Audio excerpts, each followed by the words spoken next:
Hello everybody and welcome back to my YouTube channel. Today's movie review is the second film in the fourth phase of the MCU, 25th in the universe overall.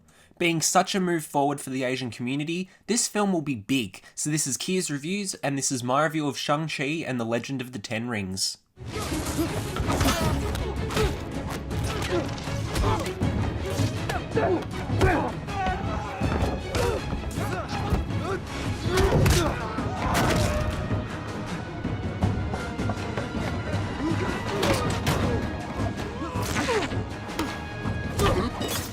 I knew from the moment when Shang-Chi and the Legend of the Ten Rings was announced at Comic-Con in 2019 that this would be another cultural phenomenon for the MCU. Given that the Black Panther solo film gave the black community a superhero to connect with and feel as if they were represented in a Hollywood blockbuster, Shang-Chi and the Legend of the Ten Rings does the exact same thing but for the Asian community. Having these solo movies being the first of its kind and made well really is a step forward in Hollywood filmmaking and representation. I haven't seen a better solo film from the MCU since Black Panther in 2018, but this was really something astonishing.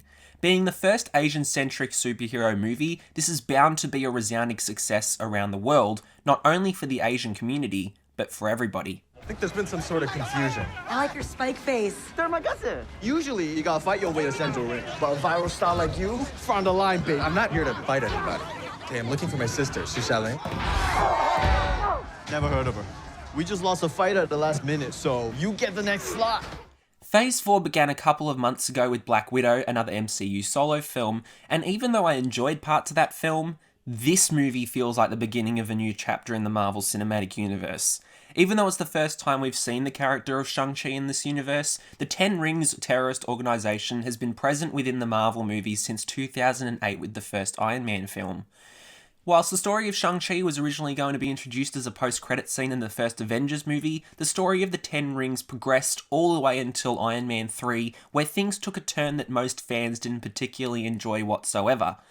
Finally, after years of teasing this movie, it's here, and it completely sets straight the story of the Ten Rings and their influence over the MCU.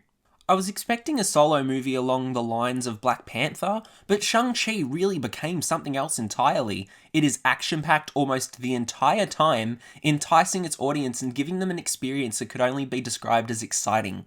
This is truly one of the best films that Marvel has ever made. It may not reach the heights of Avengers Infinity War or Captain America the Winter Soldier, but it is so consistently well-paced and full of wonderfully choreographed martial arts fight scenes.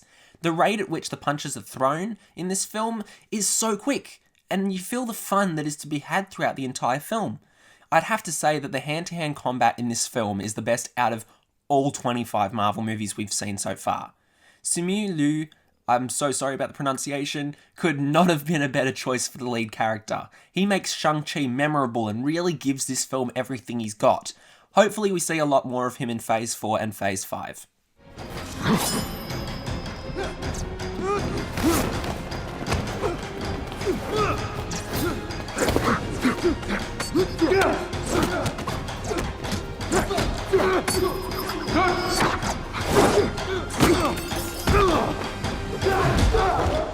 The cast overall is phenomenal. Awkwafina is an actress I've had to warm up to over time, but since Raya and the Last Dragon earlier in the year, her comedy feels a lot more natural now.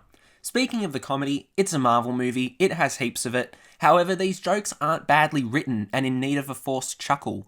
This is a genuinely funny film. I enjoyed having that aspect spread out across the story because the villain in The True Mandarin was so dark, yet has actually become one of my favourite villains in the MCU. An aspect I feel like most people won't talk about too much is the dialogue, the languages, and the subtitles. This felt more like I was watching a foreign film than a typical English-centric superhero film. A lot of the dialogue in this movie is in Mandarin Chinese, and it is amazing to see this in a Hollywood blockbuster. To give the movie the feel of watching a foreign film like Minari was what really made this stand out to me. Marvel simply could have ignored that and made the entire film in English, but the fact that they chose to incorporate the Chinese language into the movie was a really great production idea. Yo, what up, y'all? It's your boy Clev coming at you live on the bus. I actually did take a little bit of martial arts as a youth, so I'm gonna try and grade this fight as we're going.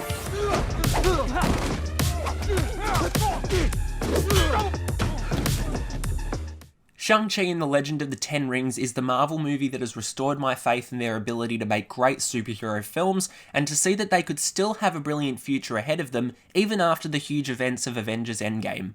This movie is full of great twists and turns, and is packed with action sequences that are so well choreographed. This movie is definitely one of the best to come out of the MCU, and if you stay around for the post-credits scenes, I may have found my new favourite post-credits scene ever. I'll give Shang-Chi and the Legend of the Ten Rings a very solid 8 out of 10.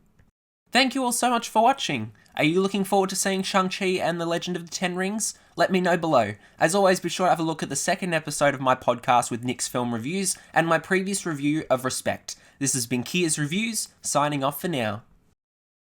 Don't forget to like, follow, and obey.